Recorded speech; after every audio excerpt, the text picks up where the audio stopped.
തൃശൂർ പൂരത്തിന് സമാപനം. തിരുവമ്പാടി പാറമേക്കാവ് ഭഗവതിമാർ ഉപചാരം ചൊല്ലി പിരിഞ്ഞതോടെ 36 മണിക്കൂർ നീണ്ട പൂരച്ചടങ്ങുകൾക്ക് സമാപനമായി. ഏപ്രിൽ 17-നാണ് അടുത്ത വർഷത്തെ പൂരം. നടരാജ് പരശുരാം വിവരങ്ങൾ നൽകും. നടരാജ്, ഇന്നലെ തൃശൂർ പൂരം കഴിഞ്ഞു, ഇന്നിപ്പോൾ പകൽ പൂരം, ദേശപൂരം അതൊക്കെ കഴിഞ്ഞുകൊണ്ട് ഉപചാരം ചൊല്ലി പിരിഞ്ഞ് അങ്ങനെ ഒരു അടുത്ത വർഷം കാണാമെന്നുള്ള ഒരു കാര്യം പറഞ്ഞുകൊണ്ട് എല്ലാവരും പിരിഞ്ഞുപോയോ?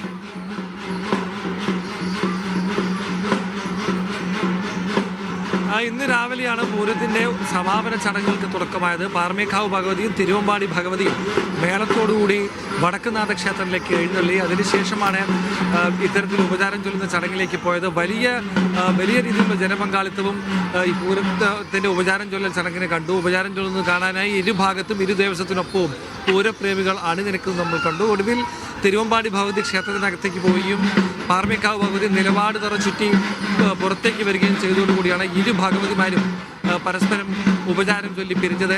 ഇനി അടുത്ത പൂരത്തിന് കാണാമെന്ന് പറഞ്ഞ് ഇവർ പിരിയുന്നതായാണ് സങ്കല്പം. എന്തായാലും അടുത്ത പൂരത്തിന്റെ തീയതിയിൽ തീരുമാനമായിരിക്കുന്നു. ഏപ്രിൽ 17, അതായത് മേടം 3-നാണ് അടുത്ത വർഷം പൂരം നടക്കുക. അതിന് മുന്നോടിയായി പൂര വിളംബര ചടങ്ങും സാമ്പിളും ഉൾപ്പെടെയുള്ളവ അതേത് തീയതികളിൽ ക്രമീകരിച്ചിട്ടുണ്ട്. എന്തായാലും ഏറെ സങ്കടകരമായ പശ്ചാത്തലത്തിൽ, മുണ്ടത്തിക്കോട് ദുരന്തത്തിന്റെ പശ്ചാത്തലത്തിലാണ് ഇത്തവണ പൂരം കടന്നുപോയത്. മുമ്പില്ലാത്ത വിധം വെടിക്കെട്ട് ഒഴിവാക്കുകയും അതുപോലെ തന്നെ കുടമാറ്റം വെട്ടിച്ചുരുക്കുകയും ചെയ്താണ് ഇത്തവണ പൂരം നടന്നത്. പൂരം മറ്റ് പ്രശ്നങ്ങളില്ലാതെ സമാപിച്ചതിന്റെ ആശ്വാസം തൃശ്ശൂർ ജനതയ്ക്കും ദേവസ്വങ്ങൾക്കുമുണ്ട്. അടുത്ത പൂരം ഏപ്രിൽ 17. ശരി, നടരാജ് പരശുരാമാണ് വിവരങ്ങൾ നൽകിയത്. പൂരത്തിന് പരിസമാപ്തിയായിരിക്കുന്നു.